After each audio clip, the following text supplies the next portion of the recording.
first off, let's kind of introduce you. I know I met you back in Dallas, Texas. I believe it was with your grandma, a little family friend where your grandma and my parents were friends through Right. church.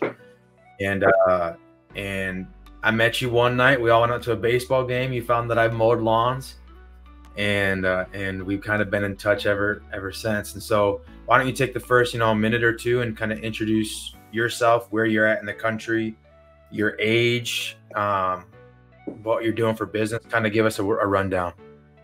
All right, so I'm about to turn 15 in September. I'm now moved from Texas to Georgia. I'm in the Macon area, kind of Warner Robins area. I have my own company, Full Flag Mowing. I do a little bit of landscaping, mulch jobs, mulch applications, laying pine straw, pruning trees, pulling weeds, stuff like that. Little stuff. I'm not too into the masonry side yet, like retaining walls and such. I do lawn care, not sprinklers yet, which I'm hoping to get into a little bit. But I got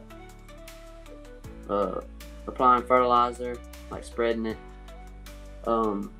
Just regular routine maintenance, like cut edge blow, mow everything, and sometimes I bag. Just that's like a specialty thing.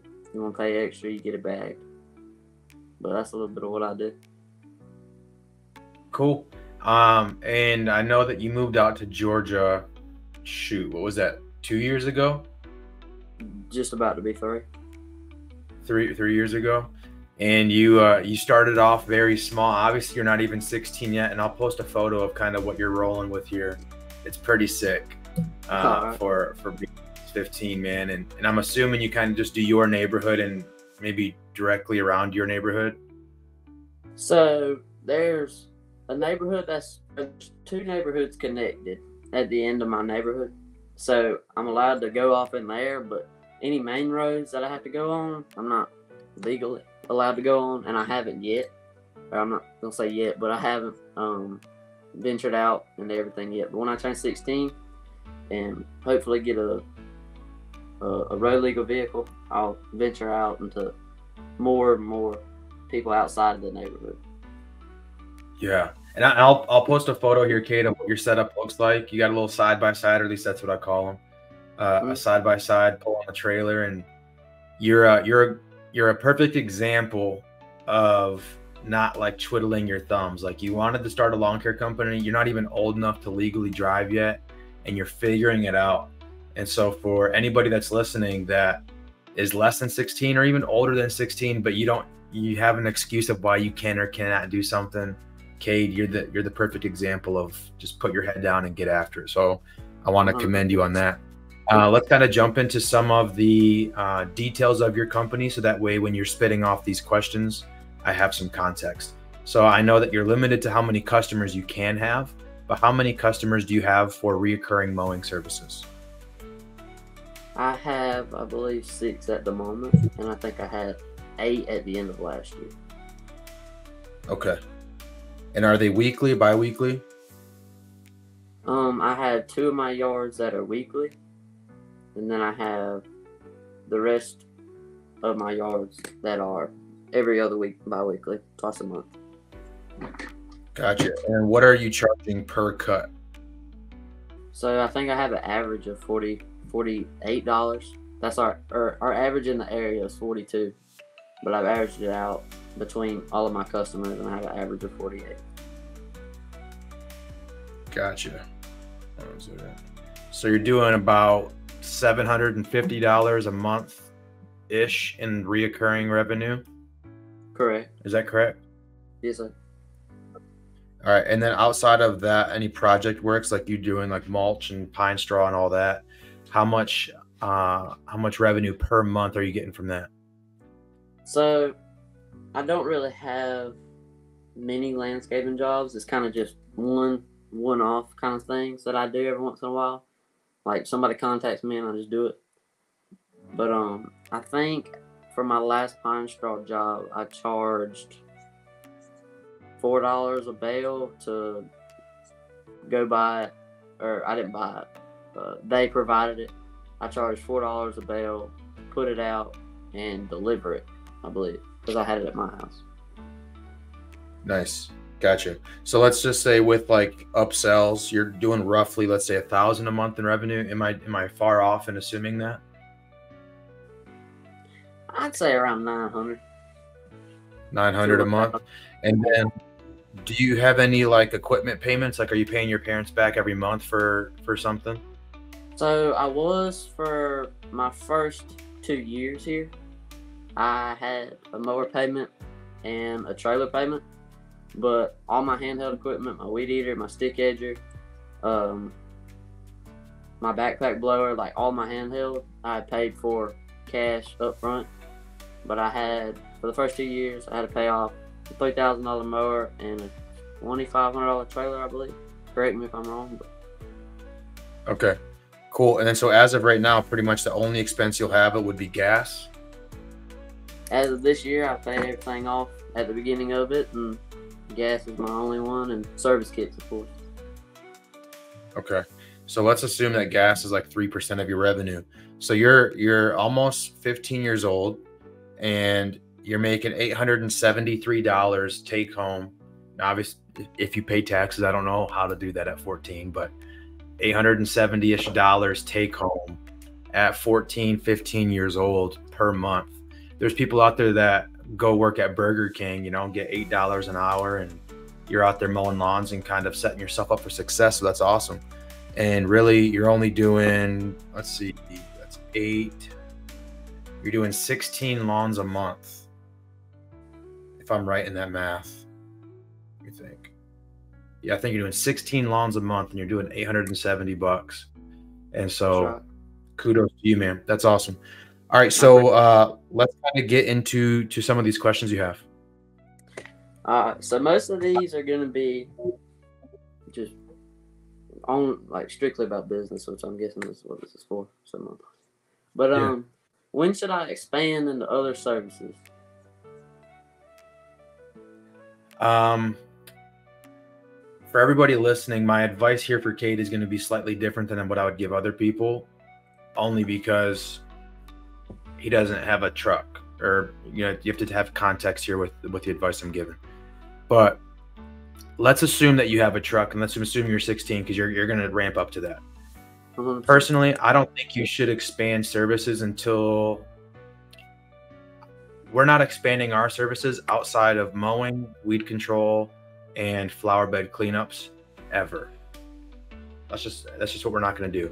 And we've done paver walkways, and like I told you, I'm preparing an estimate right now for a paver walkway. We're phasing that service out this year. So going forward, we're only doing mowing, weed control, and flower bed cleanups. The reason for that is ultimately, if your main goal is to be a solo operator, do whatever you want to do, right? But if your goal is to have a big lawn care company where you're going to have employees, the thing that you're going to run into, Cade, is training people and maintaining and upholding a standard. And so if you have, let's say you have 5 employees, but you have 70 services, they're going to be below average at every service. But if you have 5 employees and they only have to focus on 3 services, they're going to be above average at those services, right? Because you're having less on their plate. So ultimately, I would personally recommend, like, I don't know if this was after we recorded or before we started recording, you were telling me you want to get into like irrigation and masonry work and all that. I would just master the simple, because there's a lot of money to be made in a boring business.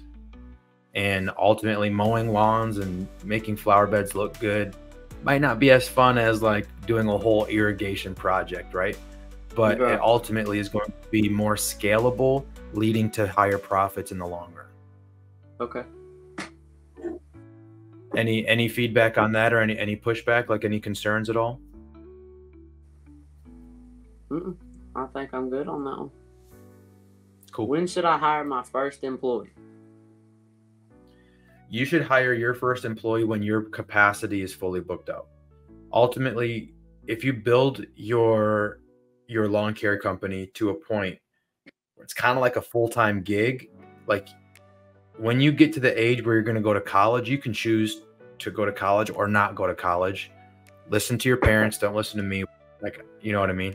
So I don't want your parents getting all mad at me that I'm saying don't go to college, but you have that choice. In high school, you're gonna finish out your high school degree, right? So if you build this out to where there's a lot of reoccurring work and you can't physically get to it only on weekends and afternoons, at that point you're gonna have to hire somebody out and just understand you're not gonna be able to pay yourself as much.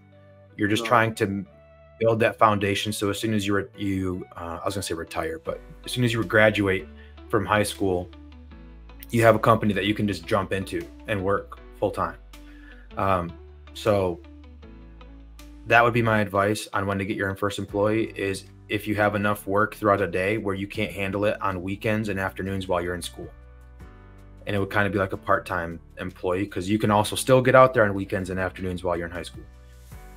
Now, after that, if you're building, let's say that you can do 30 budgeted hours a week in production and you have 30 budgeted hours a week of production on your schedule and you're still growing, I would just hire an employee.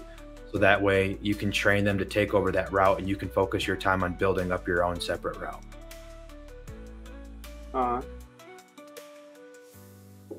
What is your opinion on the best advertisement methods?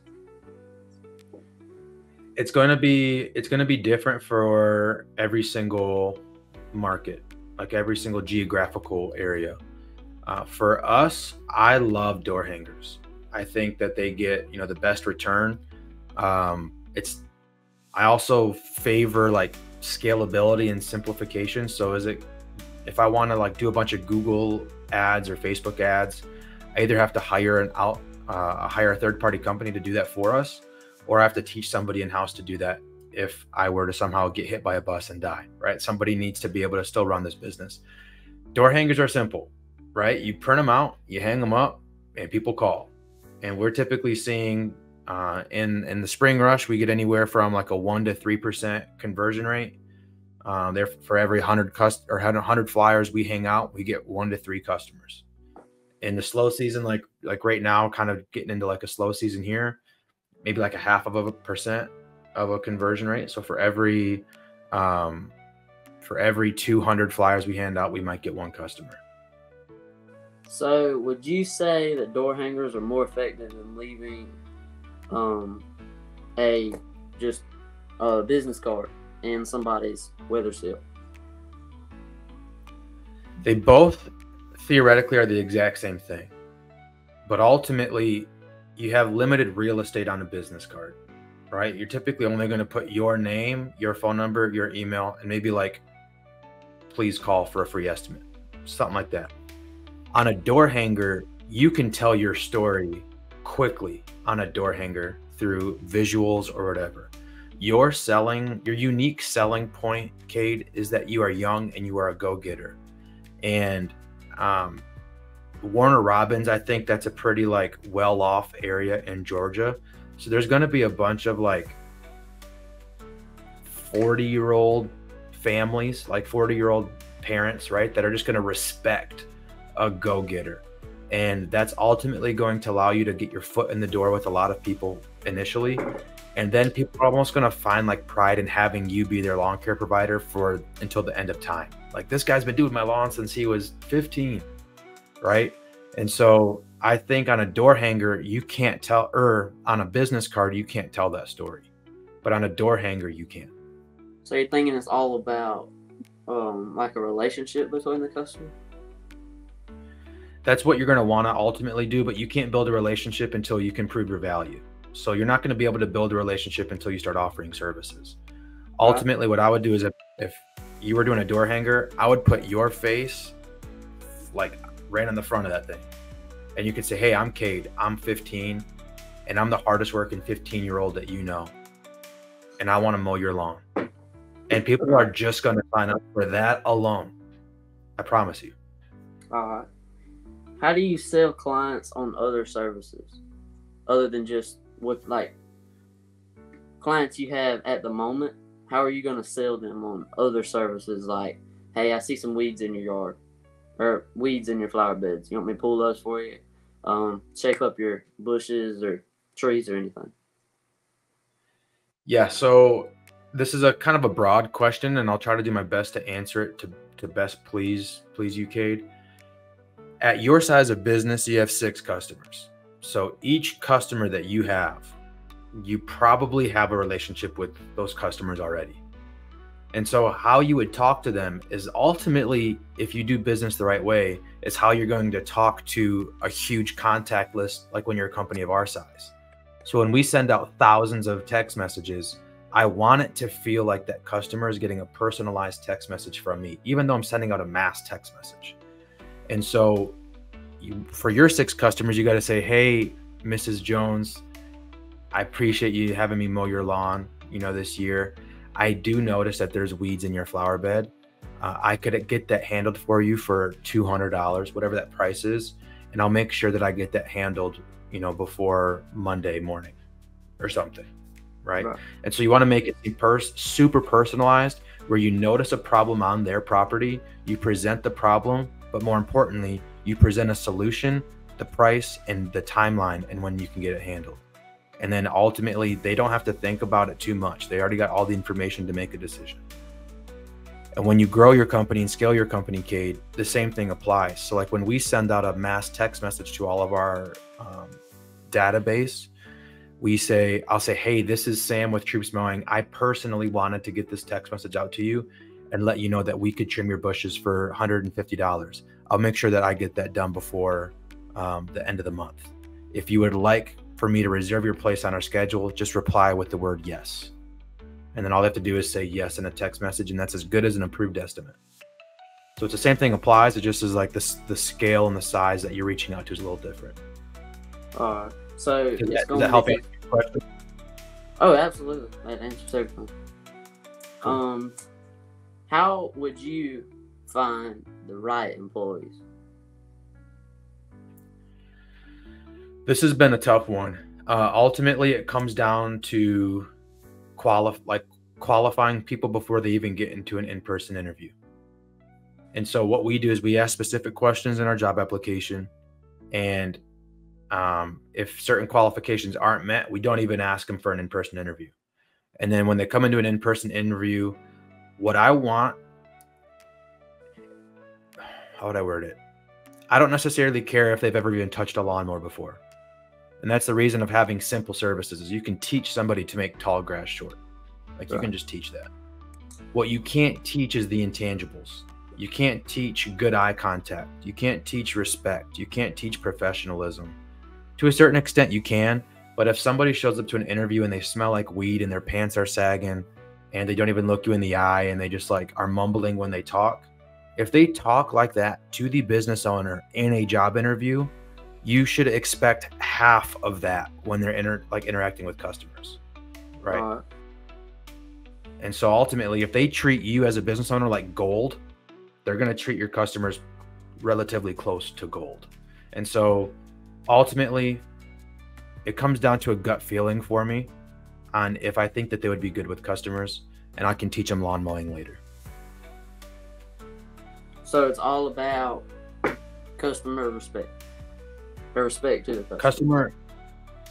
Yes, and there's more to it. Like you have to have reliability, because you could be the best person to interact with a customer ever, but if you never show up to work, you're useless for our company, right? So you have to be professional, you have to be kind, humble, and reliable. And like those are the things that I care about most when I'm hiring somebody. When should I purchase my first company vehicle for employees to operate? Like a second setup. So I think that you're quite a bit off from that. I think you're probably not going to get to that until after you graduate high school. But when you get to that point, you're going to hire an employee and they're going to be in the truck with you. Now, when that truck gets completely booked out in terms of capacity for budgeted hours, where you can't take on another customer because you can't fulfill the work with your current setup, you're going to probably want to hire another person to fill your spot in that 2-person crew truck. And either you go buy another truck or you just use your personal vehicle until you can start getting some traction and getting your route built up. And then you can go get another truck.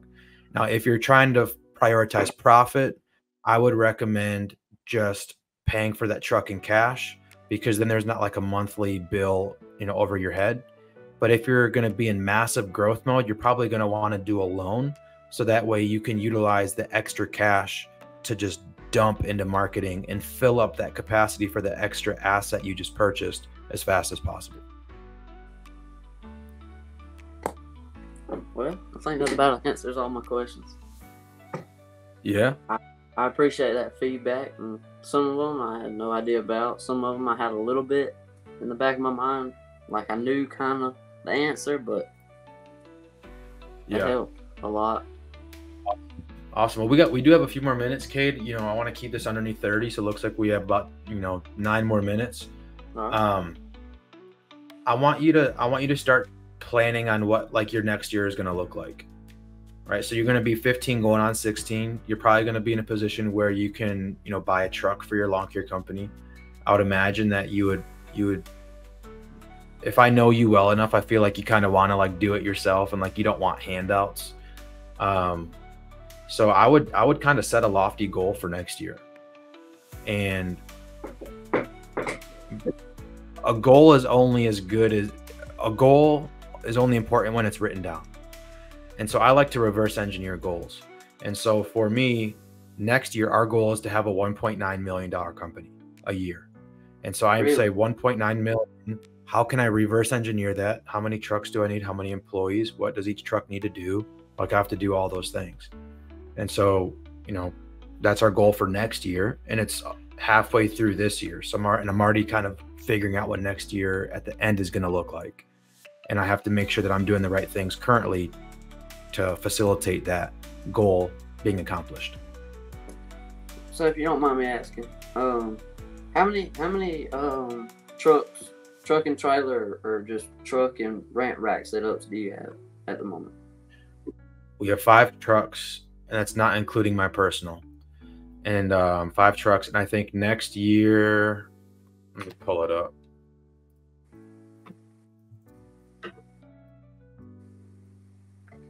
One second. See if I can share my screen. I don't know if this would be a good idea sharing it with the YouTube world, but we'll figure it out. Let's see, I'll share my screen.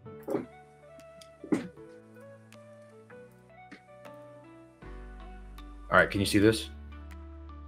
I can.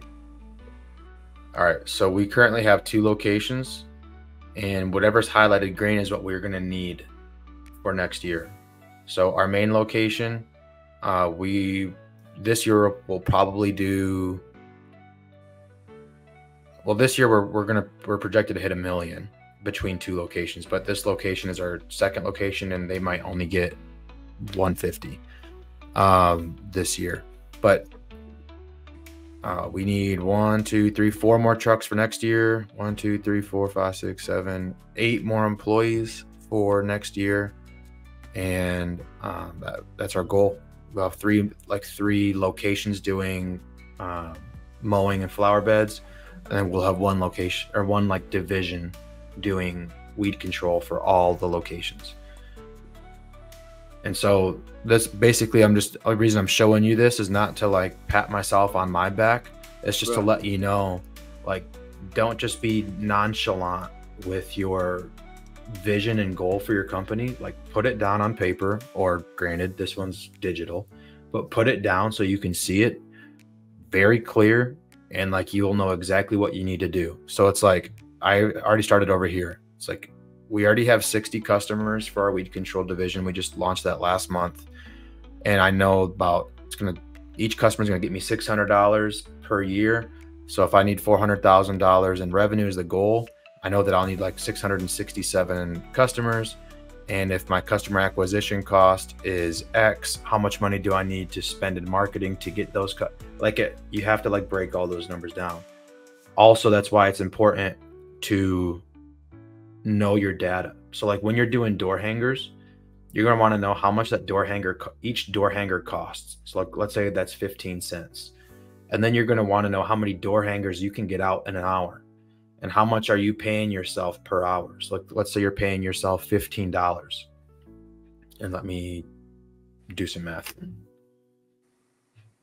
So if you're paying yourself $15 an hour and you can get out 100 door hangers per hour, that means in labor, it costs you 15 cents to do a door hanger. And then the door hanger costs 30 cents or 15 cents.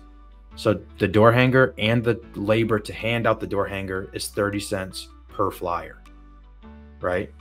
And that means if you're going to be doing 100 door hangers an hour, it's going to cost you $30 an hour to go hand out door hangers. Now, if you can get one customer for every 100 flyers you hand out, and it costs you $30 per 100 flyers, that means your customer acquisition cost is $30 for door hangers. Does that make sense? It does.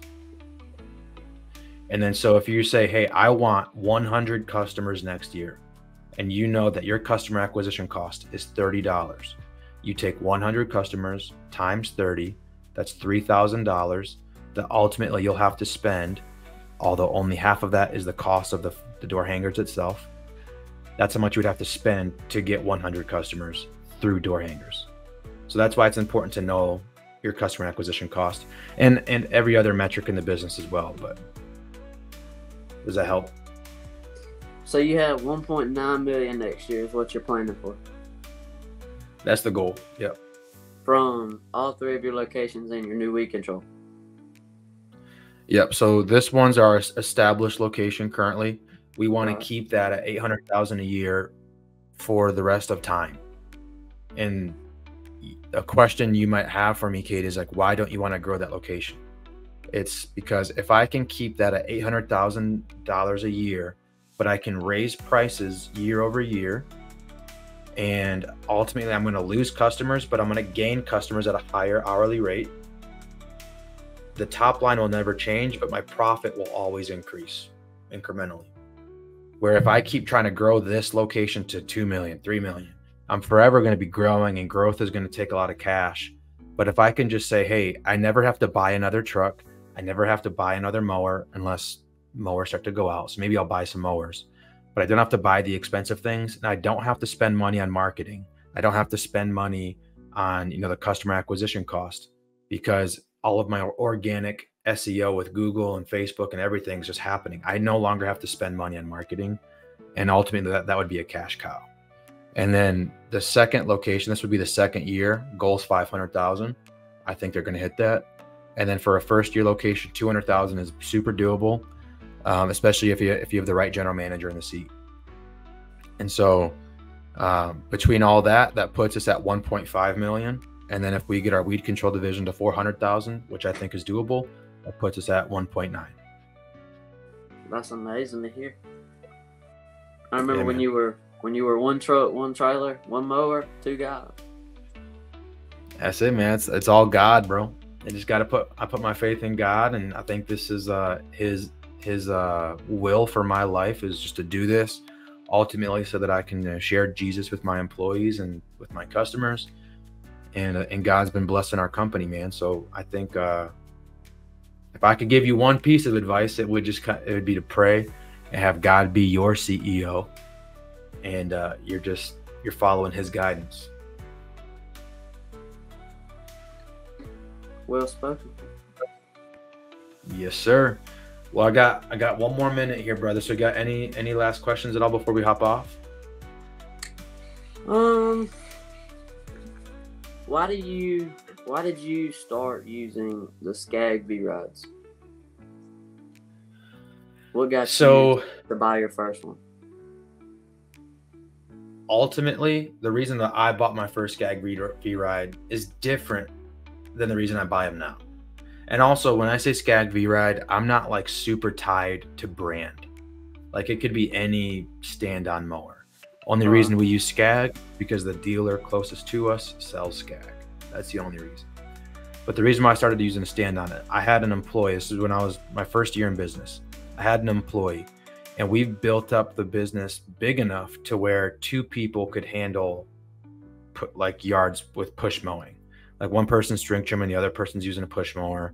We switch back and forth to like make sure we don't get super fatigued. That person quit. And I owned a job at that moment. I did not own a company. And so I didn't have a hiring process. The guy that was working for me was a friend from church.